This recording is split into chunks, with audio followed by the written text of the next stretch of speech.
The morning mist clung to the Lin family mansion like tears Mei Lin refused to shed. She knelt before her father's desk while he read the marriage decree with trembling hands. "The Emperor has spoken," General Lin said hollowly. "You are to marry Baron Chen Wei within the fortnight." Mei Lin's heart plummeted. Chen Wei, the crippled war hero whose name was whispered with pity and fear throughout the capital. The man who had returned from the northern campaigns broken, his left leg shattered, his face scarred by enemy blades.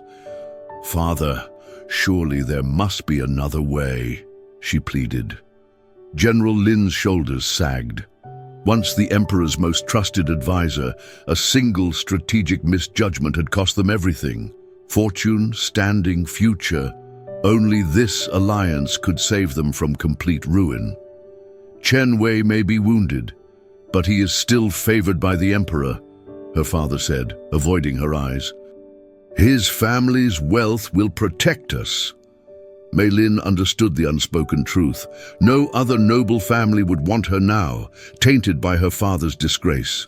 Baron Chen Wei was their only salvation, and her only choice. Through the windows, cherry blossoms began to fall, their pink petals scattered like broken promises. Soon, she too would be carried away to become the wife of a man whose reputation preceded him like a shadow. The Chen estate rose like a sleeping dragon, its curved rooftops gleaming with green tiles.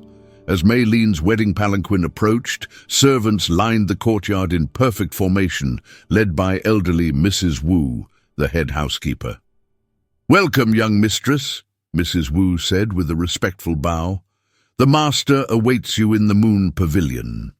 Walking through corridors adorned with jade carvings, Mrs. Wu spoke softly. "The master is different from what people say. The war changed him, yes, but not in the ways the court believes.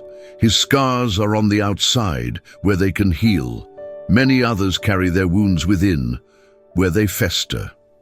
The doors opened to reveal a tranquil pavilion overlooking a garden, where koi fish swam beneath floating lotus blossoms.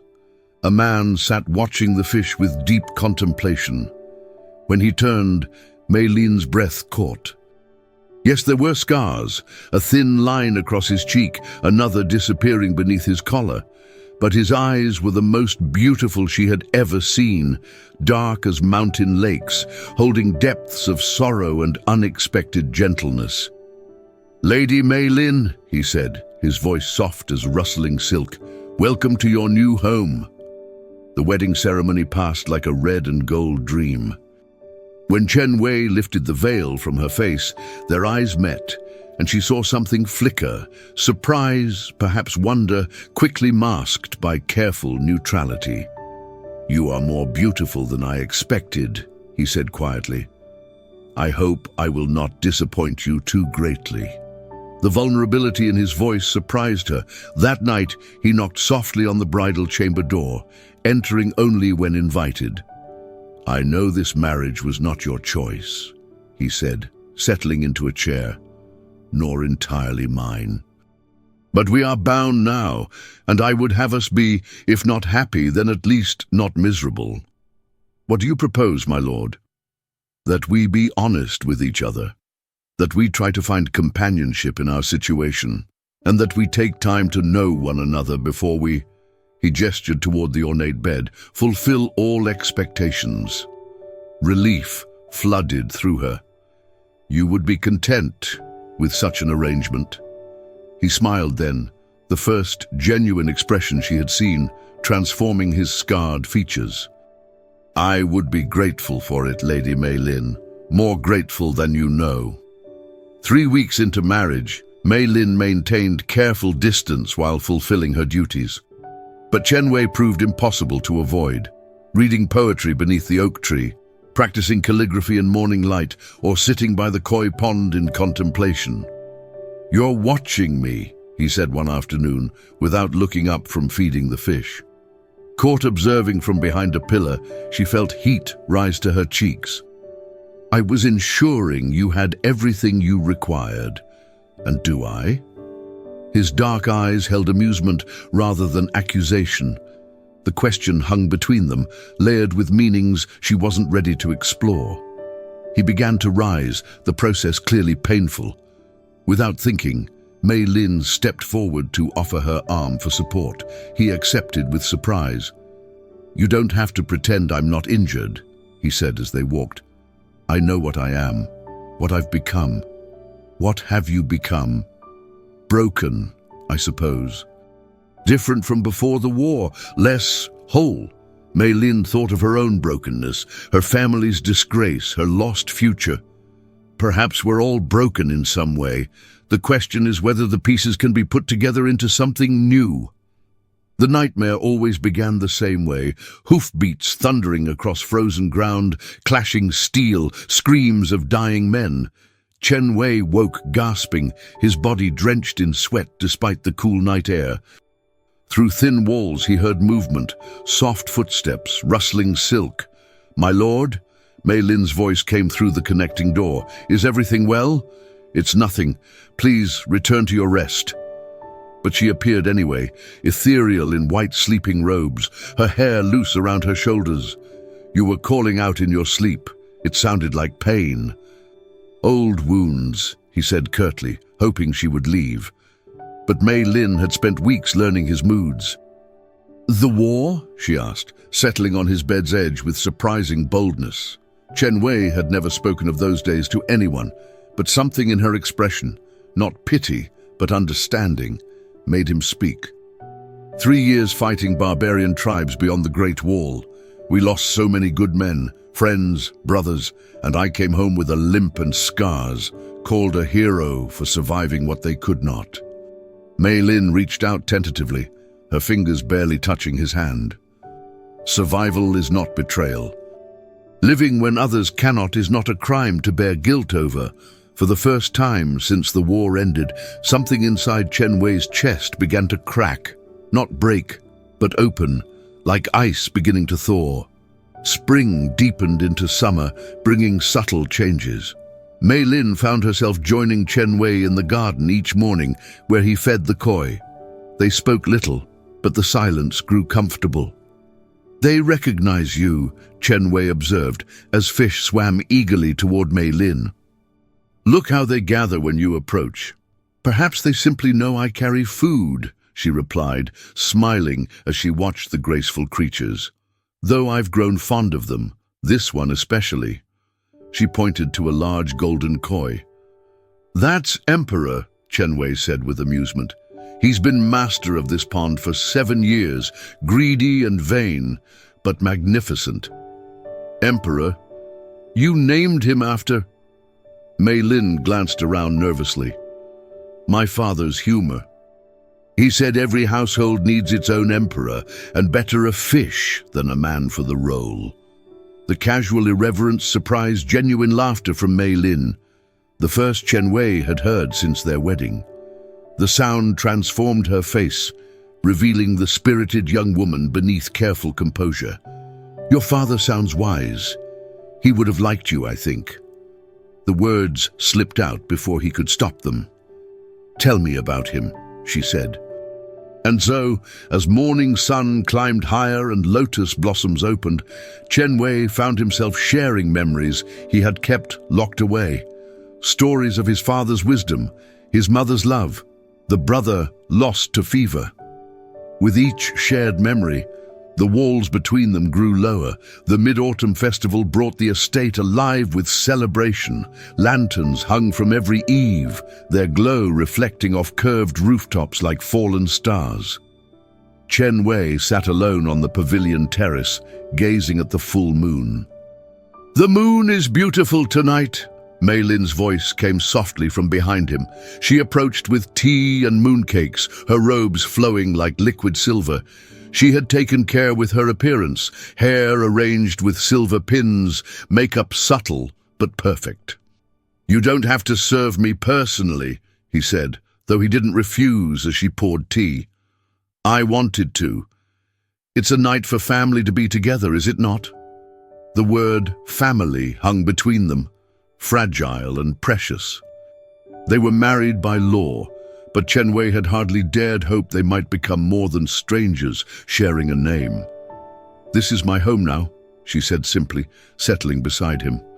"And you are my husband." The hesitation told him how new it still felt. But she had said it, claimed their bond in a way she never had before. "Mei Lin," he began uncertainly, "I know this arrangement has not been easy. Marrying beneath your expectations, adjusting to me." She turned to look at him fully. "You think I married beneath my expectations? A crippled recluse with more scars than charm? Yes, I rather think so." Her hand moved to touch the thin scar along his cheek with surprising tenderness. "I see a man who survived what would have broken others, who feeds koi fish with patience and speaks of his father with love, who gives his wife time and space rather than demanding his rights." Her thumb traced the scar's length. "I see strength, not weakness." Morning brought unwelcome news. An ornate palanquin approaching with Wu Yanran, daughter of the Minister of War, celebrated beauty of the capital, and the woman everyone had expected Chen Wei to marry before his injury made such a union impossible. They received her together in the formal hall. Wu Yanran swept in like a force of nature, bold, commanding, her beauty sharp and dangerous as a blade.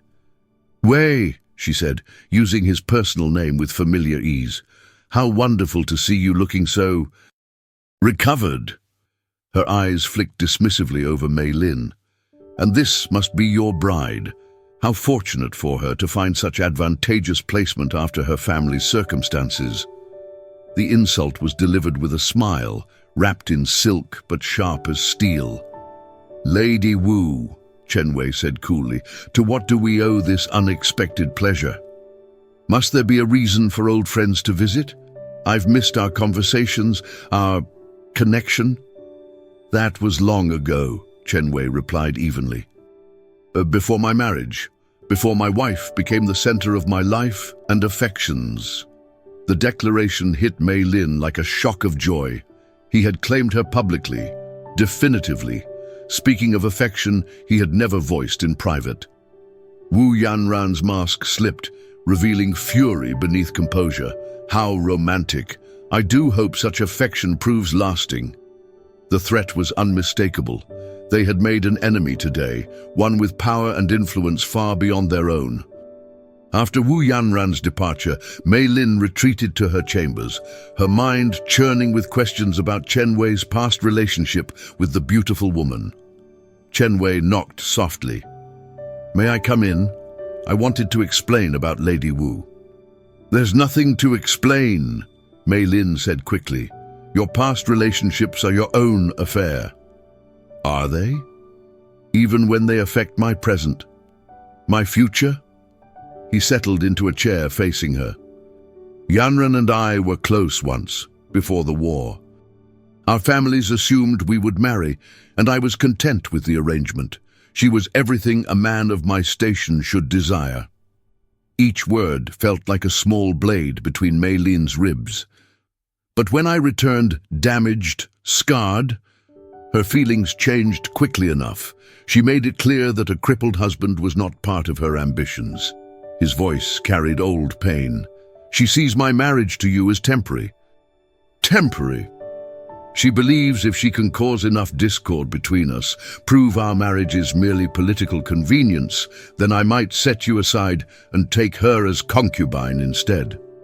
"And would you be persuaded?" Chen Wei's eyes met hers, dark and intense. "That depends." "On what?" "On whether what I said today was merely protective courtesy, or if you might someday come to feel something real for a broken man who finds himself caring far more for his wife than he ever expected to." The confession hung between them like a bridge half-built. Mei Lin set down her brush with trembling hands. "You don't have to answer now," he said quickly. "I know it's sudden. I dream of you," the words tumbled out. "At night, when I'm supposed to be sleeping safely in my own chamber, I dream of what it would be like if you came through that connecting door, not from nightmares, but from desire. Chen Wei's breath caught audibly. I watch you in the garden every morning because I love the way you look when you think no one is observing, peaceful, content, free from others' expectations.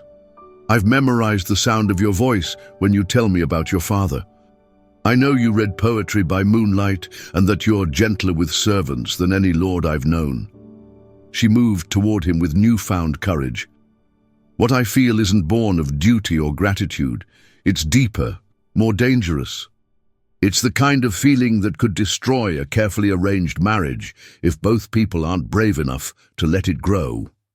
Chen Wei struggled to his feet, reaching for her hands. And are you? Brave enough?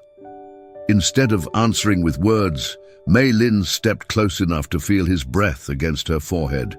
Wu Yanran was wrong. She said you were damaged, diminished by war. But the man I've come to know is more whole than anyone I've ever met. Your scars aren't signs of brokenness. They're proof that you're strong enough to survive anything. When he kissed her, it was soft at first, hesitant. But Mei Lin kissed him back with all the pent-up longing of weeks spent pretending indifference, and his control shattered. My wife, he whispered against her lips. My husband, she replied, meaning it completely for the first time. Summer brought more than heat. Letters arrived with increasing frequency, each carrying subtle threats. Wu Yanran had not accepted defeat gracefully. Mei Lin found Chen Wei reading the latest correspondence. More complaints about our marriage. The Minister of Rights suggests our union might benefit from review. The Secretary of Justice wonders whether proper protocols were followed. They're testing us, Chen Wei said, his hands resting on her shoulders. Seeing if we'll crack under pressure, give them grounds for annulment. What do? We fight, together. He kissed the top of her head. And we give them proof that our marriage is unshakably strong. An invitation arrived that made them both pause. The Empress Dowager was hosting an autumn garden party, their presence specifically requested. It's a trap, Mei Lin said. Wu Yanran will be there with every gossip and schemer in the capital, watching for any sign of discord. Then we give them the opposite, Chen Wei replied. We show them a couple so devoted, so united, that no amount of intrigue can separate us. You have a plan. I have an idea, but it requires complete trust between us. Can you give me that? She thought of all the ways they had learned to rely on each other. Quiet conversations, shared meals, comfort offered and received. Most of all, she thought of the love that had grown between them. Yes, she said simply. Whatever you need. The garden party was a spectacle of silk and jade, power and politics displayed as artfully as arranged flowers. Mei Lin walked beside Chen Wei through crowds of courtiers, aware of whispers following in their wake. Wu Yanran appeared immediately, resplendent in robes of imperial yellow. Lord and Lady Chen, how delightful that you could attend together. Some couples find such events trying. On the contrary, Chen Wei replied smoothly. Sharing beautiful experiences with someone you love only enhances their beauty. The true test came during the traditional dance competition. Wu Yanran volunteered immediately, partnering with a young duke known for his skill. We should dance as well, Chen Wei murmured. Your leg, in front of all these people. Trust me, he said, extending his hand. Chen Wei led her onto the silk carpet, moving slowly, carefully, compensating for his injury with dignity that transformed limitation into grace. More importantly, he never took his eyes from Mei Lin's face, his expression so openly adoring that several ladies sighed audibly. They were not the most technically perfect couple, but they were the most genuinely connected. Every movement spoke of partnership, of two people who had learned to support each other's strengths and compensate for weaknesses. When the dance ended, the Empress Dowager herself began the applause. Beautiful! The elderly woman declared. A dance should tell a story, and yours speaks of true harmony. Wu Yanran's perfect performance was suddenly overshadowed by their authentic display of love. Victory brought temporary respite, but Wu Yanran's fury manifested in increasingly desperate measures. False witnesses claimed irregularities in their wedding. Forged documents questioned Mei Lin's virtue. Anonymous letters suggested Chen Wei's injuries had left him incapable of fulfilling husbandly duties. "She's trying to destroy us completely," Mei Lin paced like a caged tiger. "Not just separate us, but ruin both our reputations beyond repair." Chen Wei sat by the window, seemingly calm. "Good. Good?" Mei Lin stared in disbelief. "Because desperate enemies make mistakes, and Wu Yanran has just made a fatal one." He held up a letter. "This accuses me of deceiving the Emperor about my fitness for military service before the war. Claims I was already injured when I enlisted, that my heroism is built on fraud. If the Emperor believes that, I would be stripped of everything. We would both be exiled in disgrace. But here's the mistake. These claims can be proven false. My medical records from before the war still exist. The men who served with me are still alive." Understanding dawned. "She doesn't expect you to fight back. She thinks shame will make you accept exile rather than face public examination." "Exactly. She's counting on my pride to be my downfall. She doesn't understand that my pride no longer rests in what others think of my body, but in the woman who chose to love me despite it." He took her hands. "Will you stand with me through this? It won't be pleasant. Public scrutiny, invasive questions, reopening old wounds." "To the end," she said firmly, "whatever comes."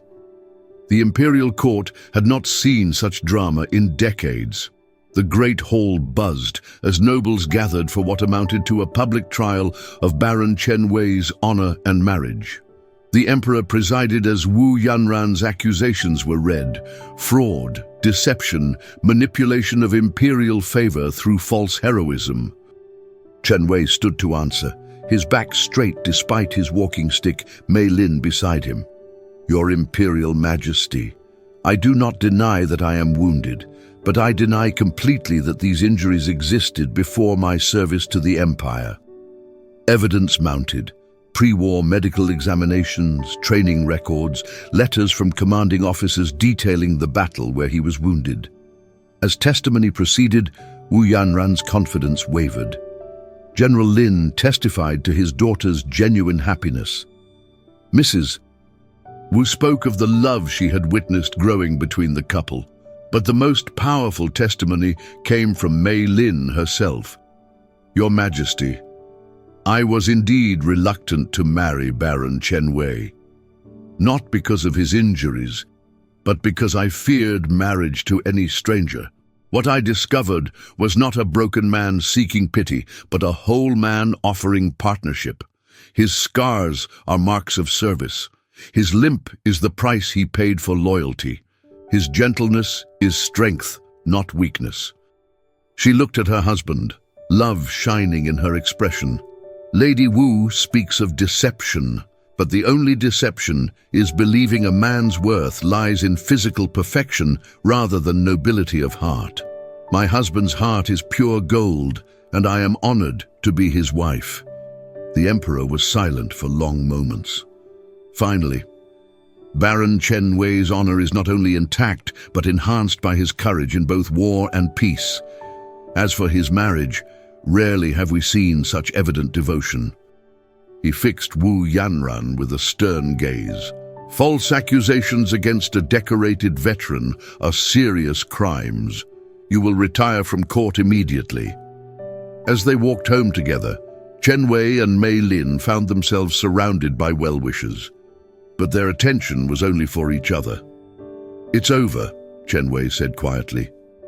"No," Mei Lin corrected, smiling up at him. "It's just beginning." Their love had been tested by intrigue and pressure, by old wounds and new challenges. But like the ancient oak in their garden, it had only grown stronger for weathering storms. In the end, the crippled baron's heart had indeed proved to be pure gold, and the woman condemned to marry him had discovered that sometimes the greatest treasures were found not in palaces, but in quiet moments between two people who had chosen to build something beautiful together. Their story became legend, the tale of the wounded warrior and the general's daughter who found in each other not just love, but the courage to face any challenge together.